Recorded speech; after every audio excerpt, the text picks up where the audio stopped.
I'm ready. 8 o'clock. Morning, it is 8 a.m. on Tuesday, March 12th, 2024, and I call the Economic Development Authority meeting to order. First item of business is a roll call, and we do have 4 people present, which is a quorum. Item number 2.1, EDA February 13th, 2024 minutes.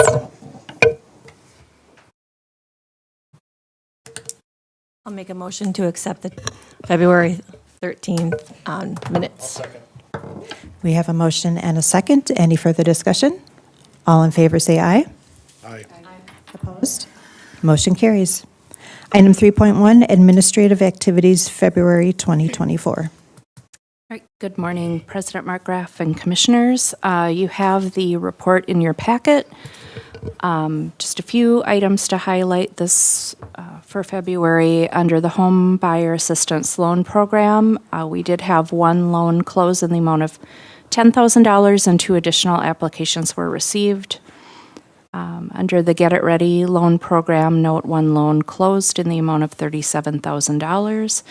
And under the Multifamily Rental Rehab Loan Program, 1 loan closed in the amount of $50,000.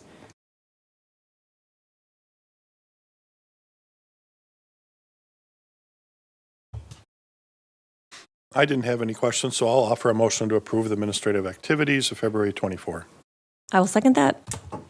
We have a motion and a second. Any further discussion? All in favor say aye.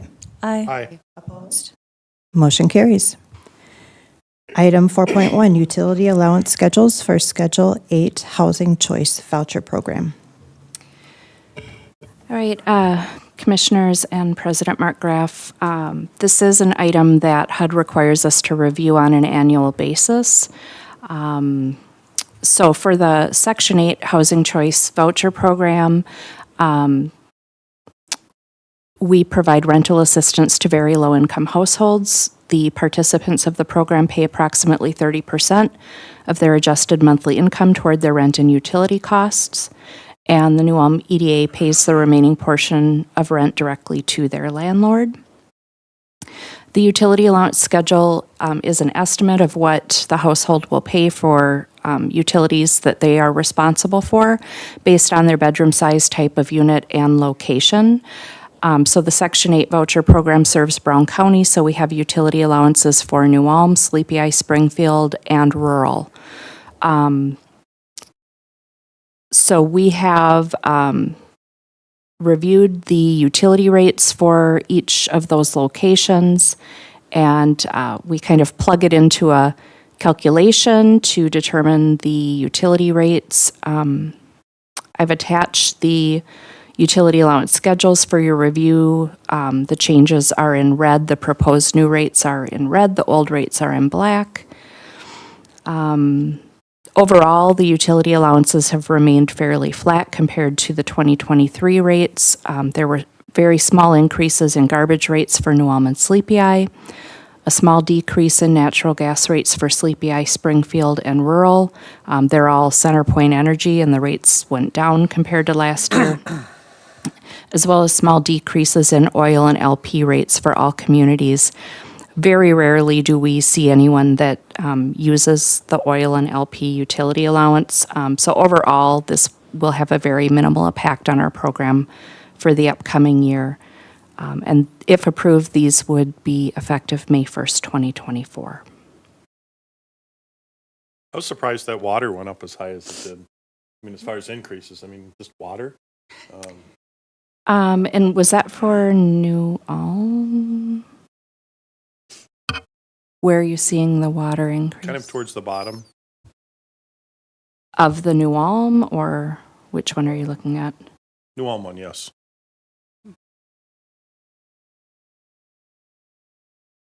I assume that included the new fees. I think that is, there was an increase in the fees. Oh, the PUC raise. Mhm. Yeah, that's right. Mhm. Okay. Yeah, sorry, I missed that in my overview. I usually try to point out the changes, but I missed that one.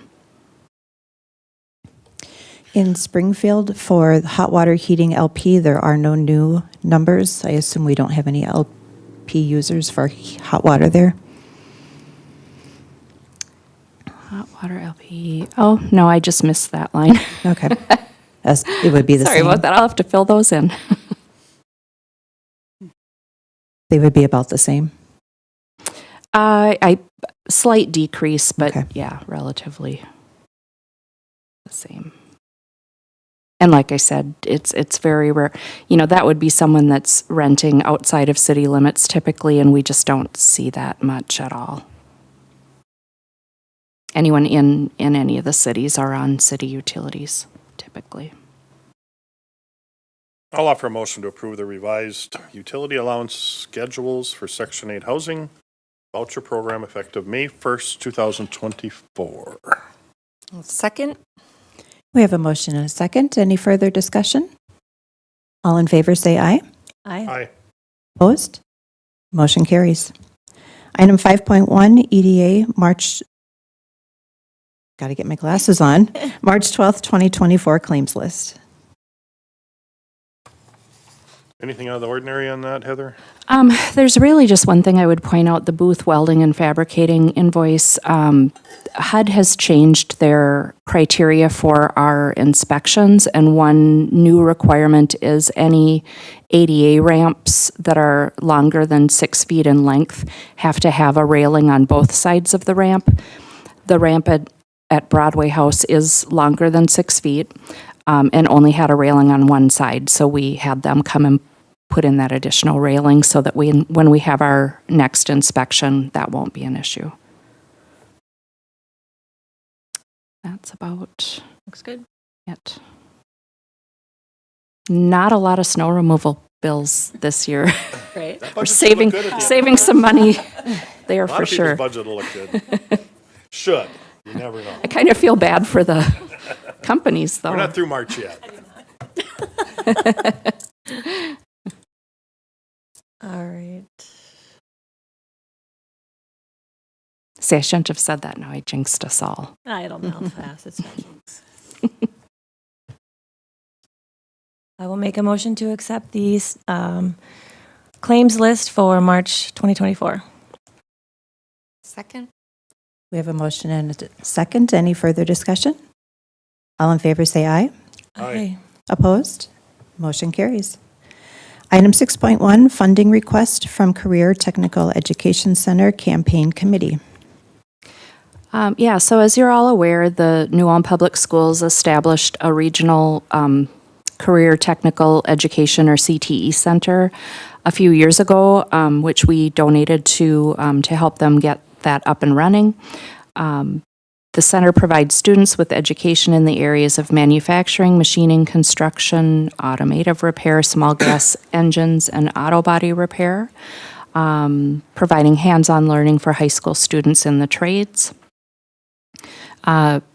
They are currently doing a capital campaign to raise money to purchase additional equipment and materials for the CTE Center, and they have requested additional funding from the EDA up to $40,000 to purchase some specific equipment, and you can see on the attached letter what they're proposing to buy with those funds.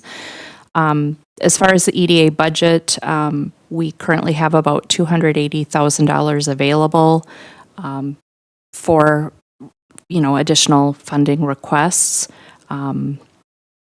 So our reserves are really low at this time following the Westridge Place project. That really depleted the EDA funds. So just be aware that, our funds are kind of low, and I don't know, Nicole, if you have anything to add on that. No, just that, excuse me, as they're spent, that's basically, they're gone. I mean, there's not a lot to replace those funds as you use them. So if you use 40,000 now, that's 40,000 you may not be able to use later because it will be quite a few years before that would be replenished.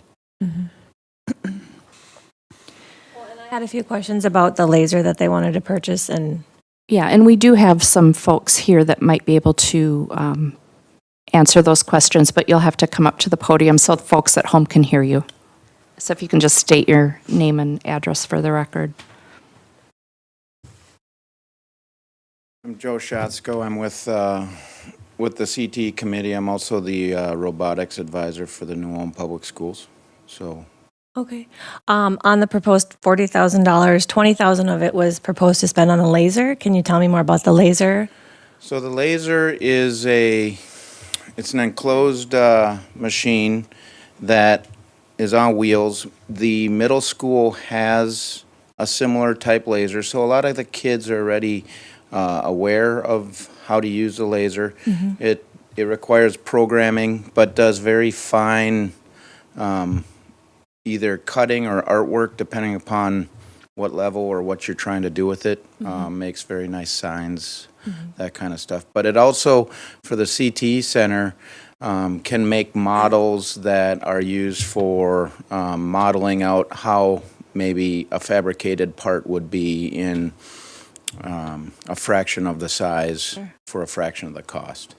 So it can generate money, it can generate funds for the Eagle Enterprises, or? Yes, if Eagle Enterprises were to use it for that purpose, they could potentially use it to create, whether it's art or it's parts for different projects. I don't want whatever they're doing. Okay. Well, and then the bigger benefit, I guess, is because it is useful for future engineering students. Is Yes. that what I understand correctly? Yes. Okay. Because I think $20,000 is a lot, and I really like the idea of spending $40,000. And from what I understand, too, we currently have one on loan from St. Cloud. Yes. Can we buy that one, or is that going to be outdated too quickly, or? I don't know the specifics on how and the relationship with the contract Sure. of the borrowed piece of equipment from St. Cloud. Okay. So I don't want to speak Yeah. to that when I don't Yeah. have any information. I mean, I think we should definitely give some. I don't know how much y'all want to do. I think. Yeah, I looked at the proposal, and I don't know if this is really a question for you, or if it might be for somebody else from the school district, but the sustainability of it seems to be we're going to come back and ask as we need more funds for things, that there isn't a long-term sustainability plan. And I would be curious, when you come to us for money, it's, at the end of the day, it's the city's money, it's taxpayer money. And why is there not a push to maybe ask the community to increase the levy for the school for this? There is a $100,000 campaign, so they're Right. not just asking us. And Right, but they're asking 40% from us. yeah, Yeah. Yeah. So I am in favor. give whatever we I'm want. We don't have to give. Definitely 40. in favor of what CTE does, and I believe we need to support it. But the sustainability has me concerned. And again, I don't know if that's really a question for you or more the school district of how we're going to continue to fund this, or is every few years we're going to have another campaign to raise money rather than being able to fund it from within. They did have a sustainability program, like they talked about it kind of at the end of that, but I don't know what it is. Yeah. Okay. And it's for their big purchases, like it's $20,000. And then there's like a welder and some Milwaukee tools for a couple thousand. I mean, there's a lot of stuff they just need a couple thousand for. But it's a huge purchase, and that's why I had questions about it, because I don't really understand what it does. I have a kid that was in robotics, so I asked him a few questions, and he's like, "Well, I don't know. That's a lot of money, but I just don't know. I think it's helpful for future. That's where it helps the EDA. Like it'll help us eventually with potential engineers come back to town and help out. Keep the community going and stuff. But I don't know. I think it's a bigger question we need to discuss more. I remember several years ago when this proposal first came in front of us, and I think I might be the only one left from the original request, but we were crazy supportive of the CT Center. Matter of fact, we even said, $150,000. come back for more money if you need it, because at that time we had a lot more funding, and so we are a little tighter now. You're looking at a $100,000 request, 40 from us. Can you talk a little bit about where else you're looking? Because part of me is thinking that there's a lot of students that come to the CT Center that are not from New Ulm. They're from all these cities around us. Are we talking to their EDAs? Are we talking to other groups as well? I'd like to hear a little bit about that. So we have this request in, plus we also have a request into the New Ulm Area Foundation. But then we're also looking at other private donors in the area.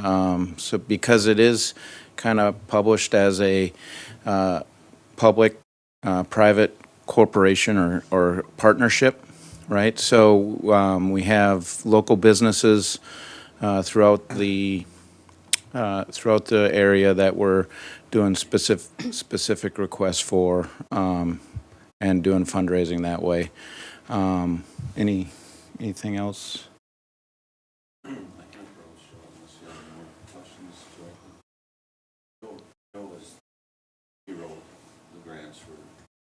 Yeah, it's a great letter, yeah.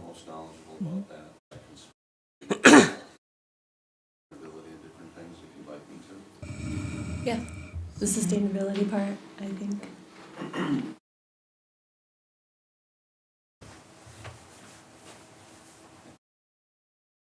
Yeah, and Les, thank you for the question. So, Yeah, when I'm a going to CT interrupt really quick. Can you state your name for the record? Oh, sure. Thank Tim you. Knock, representing the CT committee. Les, to your question and your support in the past, thank you very much to the EDA and the entire group. You guys have done a great job for supporting the CTE Center. So the CTE was a vision a number of years ago, and that's really all it was. And we had private and city and business and actually community members that made this thing happen. You know, there was an individual that donated the land, several $1 million. At the time, New Brick was not New Brick, it was NUEDC, came up with $750,000 for the remodel. And as you mentioned, there was a $100,000 ask to the EDA, and that was simply for, hey, we need money to get this off the ground. Later on became a $350,000 loan that was taken from the general fund from ISD 88, and our committee was asked to raise and replace that money. That's when the additional $50,000 was awarded from EDA to help with that repayment of that $350,000. And the rest of that was basically from Perkins, a grant, and then about 200 and some thousand from community. It's really common for CTE centers in the area, even through the state and probably the country, that is a private, it certainly is an ISD 88 responsibility to raise funds, but typically there isn't enough in the budget. And you'll see that, a good example is the city of Hutchinson, where the EDA actually took the lead role in funding and supporting that entire project. Most of it, I should say. And I think they, with the help of 3M and some other businesses, they raised in excess of $1 million to get them off the ground. The EDA in that community continues to support, so their director goes out to businesses and continues to support their initiative. Now, that's not something that we're saying that the city of New Ulm should do. That's not a continuing ask. The actual budget for the consumables at the CTE Center from ISD 88 is about $40,000. And that's for consumables. That's not the ask today. The ask is for equipment. So this will be an ongoing need and ask, not necessarily that it has to be focused through the EDA. But I know there was some communication between Heather and the city manager that maybe there's an opportunity, and that's why we're here today. In long term, we are looking at much larger businesses, surrounding areas. Through New Brick, we think there's a lot of opportunity to bring in large companies throughout the entire area, maybe even as far as outreaching as Minneapolis. So our goal would be that we're financial stability to have $1 million in our coffer, and then we're in a really good position down there to continue to educate. Right now, we're working on a program for automation that might happen.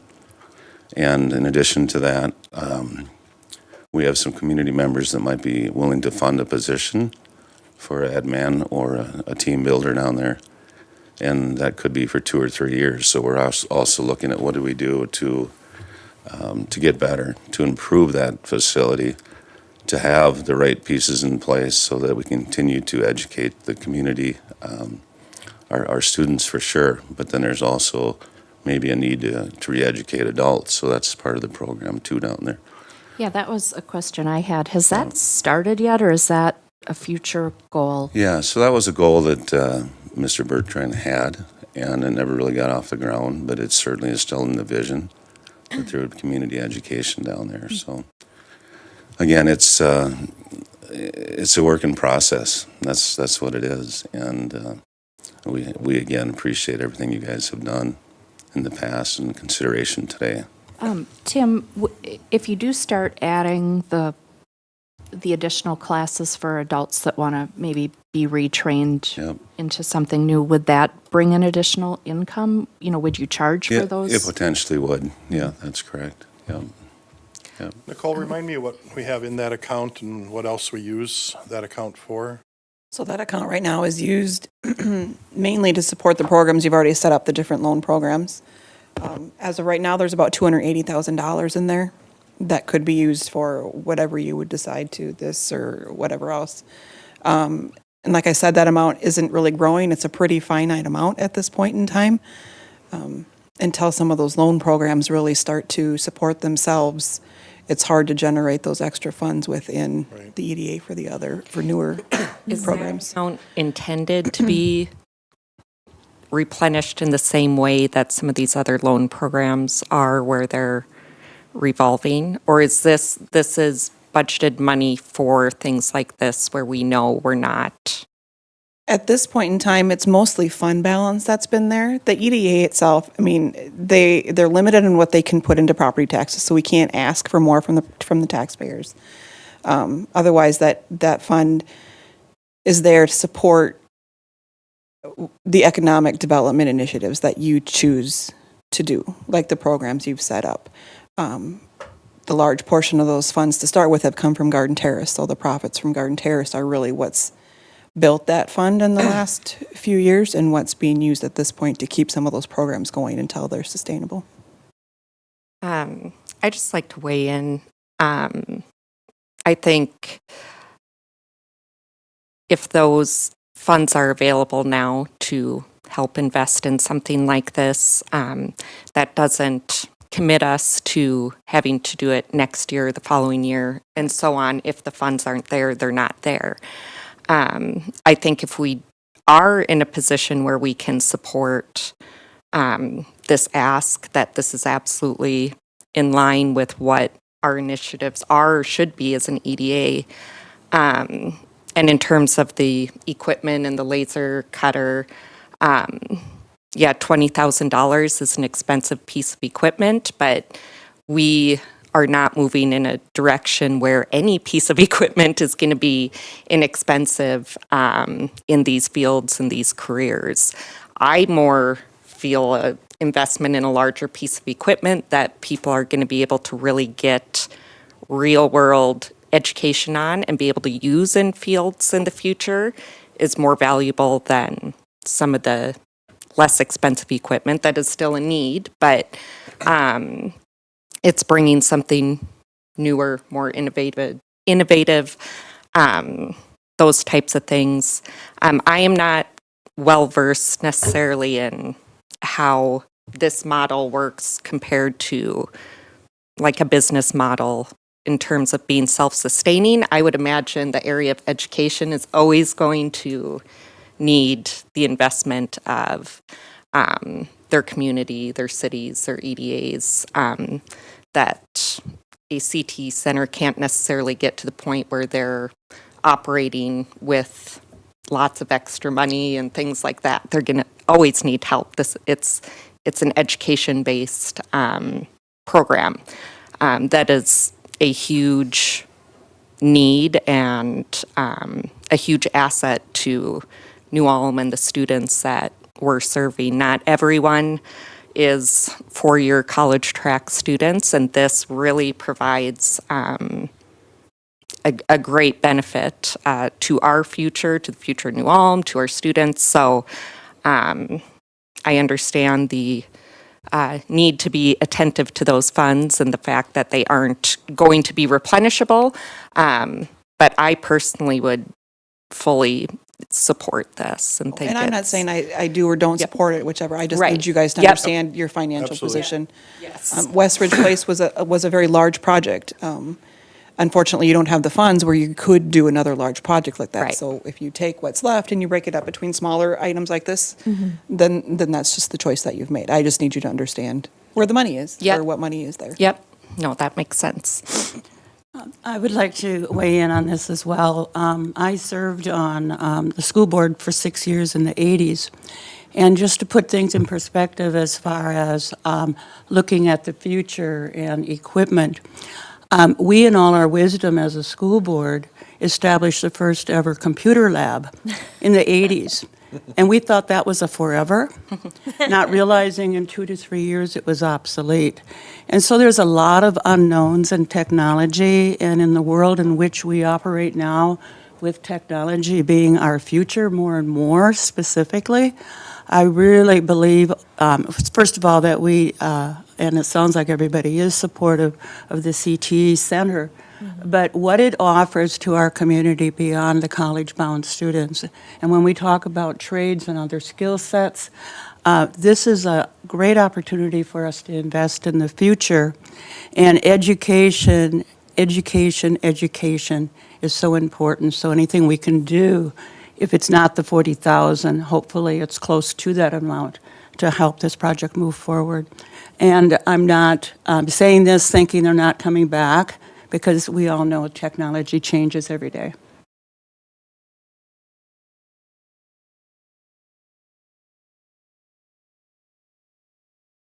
I concur with, I think Lindsay hit the points that I was going to make.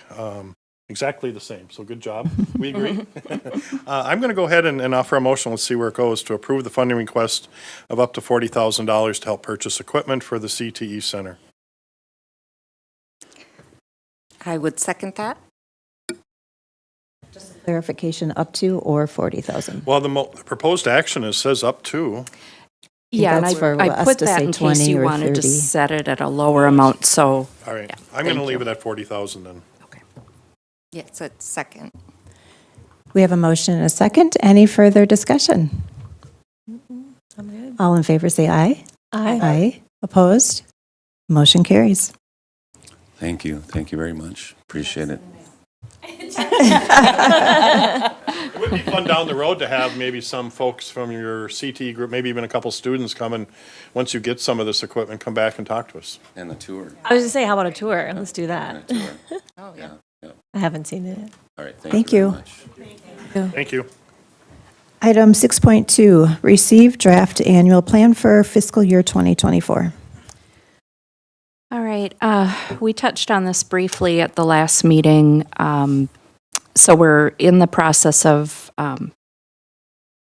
drafting the annual plan, and that'll come back next month for a public hearing and approval. This is something that HUD requires. They provide the template. We simply fill it out and submit it after it's been approved. So we are in year 4, progress in year 4, which was 2023 of the current 5-year plan. The following goals and objectives were accomplished. We utilized capital fund program grant funding to improve our surveillance camera system and replace our fire alarm panel at Broadway House Apartments. We were recognized as a high performer in the Section 8 Housing Choice Voucher Program. We were not scored last year for the public housing program, so that's why that isn't in here. We continued to work with local supportive service agencies by participating in the Brown County Homeless Response Team meetings. We're currently working with several developers on potential multifamily projects to add quality housing units in New Ulm. We continue to administer loan programs to improve and preserve our existing housing stock. And we continue to administer loans to help first-time homebuyers achieve home ownership. So those are all goals that we had in our 5-year plan, and those are things that we worked on during the past year. We held resident advisory board meetings, and I have comments attached that we received at those meetings. We basically talked about that this year the only capital fund project would be the solar panel project that's in the works. We received favorable feedback from the tenants on that project.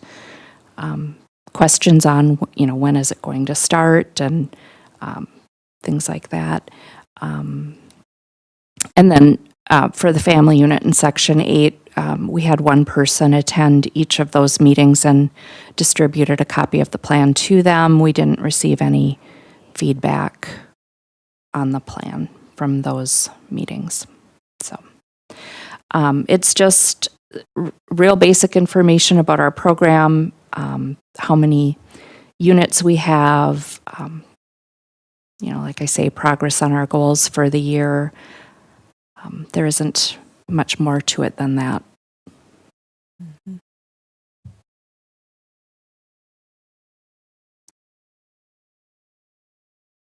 And I don't think we need to take action. This is just receiving the draft, and then the final version will come, like I say, for the public hearing. There is one section that I can't fill in until after the public hearing, because it asks if any of the elements were challenged by the public, and if so, we need to fill that in, but I won't know that until after the next meeting. So that'll get filled in, and then it'll be submitted. I didn't have any, additional comments, so I'll offer a motion to accept and file the draft annual plan for fiscal 2024. Second? We have a motion and a second. Any further discussion? All in favor say aye. Aye. Aye. Aye. Aye. Opposed? Motion carries. Item 7.1, Newbrick ex officio member. This was on the agenda last month, and we voted, and since then, Andrea has asked to step down from her position as the ex officio member of the New Ulm Business Resource and Innovation Center, and we need to now fill that position and put a new person in as the first and second. And I know Commissioner Henn as I expressed at the last meeting, I would be interested in being the primary EDA member to fill this position for the same reasons I stated at the last meeting. So if we appoint you, then we need to also appoint a backup. Do we have to have a backup? We don't have backups in a lot of our other committees, but I don't know that it's necessary. You can probably just ask anybody to go. Because Well, I would they think do if have you you couldn't, sign, you could ask one of us to sit in. you do need to sign a agreement that you're not going to talk about anything that you hear, so it's a little bit Just more easier difficult. that meant, so I think it's easier to have. Yep, and I have signed that one already because I was a backup last year, so I'm happy to be a backup unless somebody else would like to. it's looking like those meetings are typically going to be, they're every other month. Looks like the second Monday from like 1 to 2. So if you already know you have schedule conflicts, that would be something to keep in mind as well. But I'm assuming that they kind of keep the same time, day for the most part. Sounds good. Then I make a motion to assign Commissioner Lindsay Henn to serve as the ex officio member of the New Ulm Business Resource and Innovation Center, and Commissioner Mark Graf to, serve as the alternate. I'll second that motion. We have a motion and a second. Any further discussion? All in favor say aye. Aye. Opposed? Motion carries. Item 8.1, Economic Development Activity Report. All right. The New Ulm Partnership at our meeting last month, we invited 2 local housing developers in to discuss ideas, get their feedback on, what they feel New Ulm needs for housing. Are there certain incentives that might help develop more housing. I don't know that we came out of that meeting with solutions necessarily, but we had a very, very good in-depth discussion. We had Brian Fisher from Design Home Center there, and Ryan Ott, I think is the name, from Big Ideas. I think I got his name right. He has built a lot of tiny homes. So that's kind of why we brought him in. You know, is tiny homes a solution for New Ulm? Could it be, potentially? So I'm not sure where that discussion is going to go, if we're going to, as a partnership, discuss those ideas further at our meeting this month. I'm not sure. I haven't seen the agenda for the March meeting yet. But it was really interesting to get their take. The childcare team, right now, we are primarily focusing on expanding after-school options for kids grades kindergarten through third grade, where they're too young to go home after school and be alone, even if it's only for an hour or two until parents get home from work. Just need a little option for care for that group. There is a deed grant available to expand childcare, but you need to have a project. So I reached out to the Kids Excel Center because in talking with them in the past, they were wanting to do an expansion on their building. In discussing that with them, they are still interested in expanding, and if they did the expansion, it would be expanding after-school options as well as adding spots for the daycare overall. So I think it would be a really good fit for these grant funds. The first deadline to apply for funds is this month, and I don't think we're going to have the information we need to apply for this round, but there will be a second round after July 1st. So we're shooting to apply at that time. They're working on getting some numbers for me, some cost estimates of what their expansion will cost, so that I have some numbers to put into the grant application. We can get up to $300,000 for one project, and we can get up to $600,000 if we have two projects. So I also reached out to the owner of Little Rascals, who in the past had talked about potentially expanding, but she has said at this time, she may expand in the future, but it won't be this year. So I was hoping to find a second project. So if anyone has any ideas on who else I might reach out to, please let me know.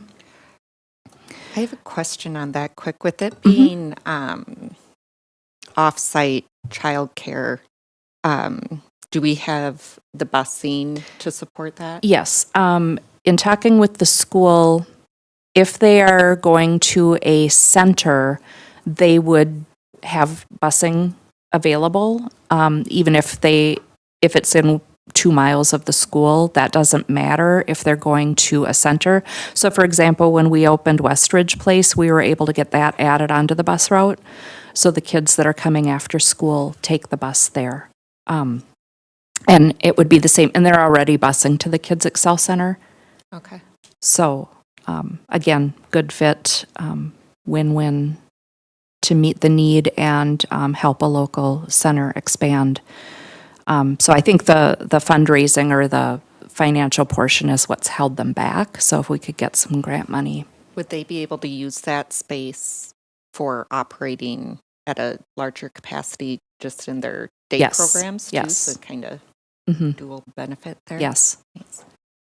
So like I said, just waiting for the numbers from them to move forward on that.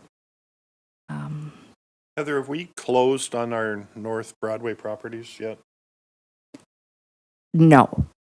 Okay, what's the status on those? The status on those is the lawyer for the developer wanted information on if there were any underground tanks, because at one time there was a gas station on 4th North and Broadway. And city manager was able to find paperwork that those underground tanks had been removed per the MPCA rules, and so we should be good to move forward. He's given them that information. The ball's in their court. But it sounded like we were getting close to signing a purchase agreement. Put that on here as an update for Sure. us. Just moving on, note 4 businesses received their small business incentive grant last month.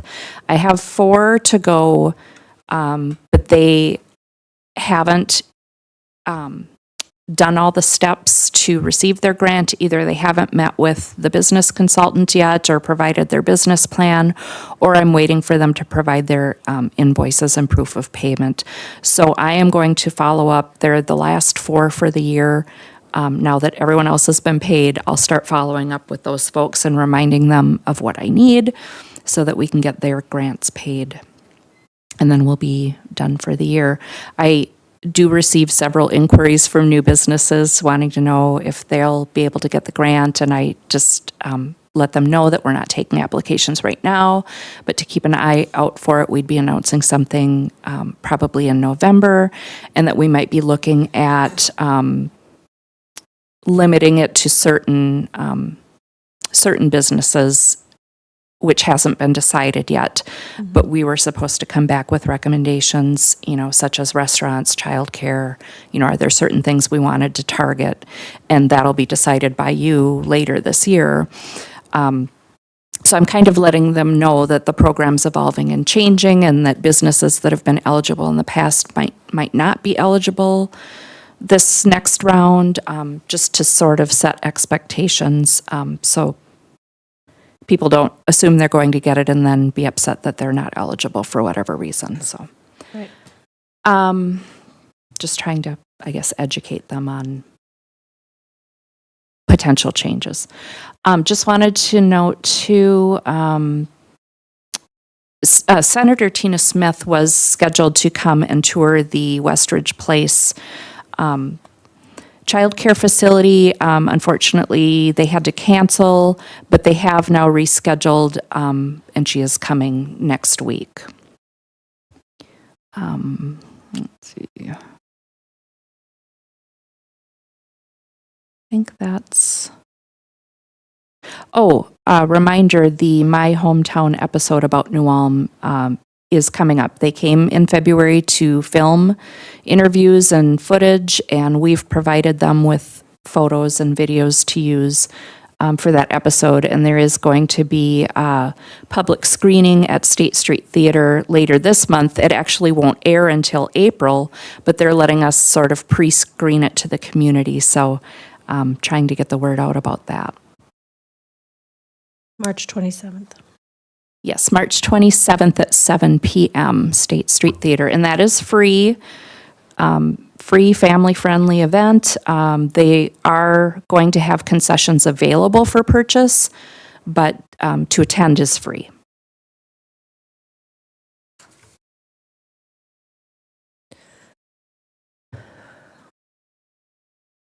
Thank you, Heather. I have no questions.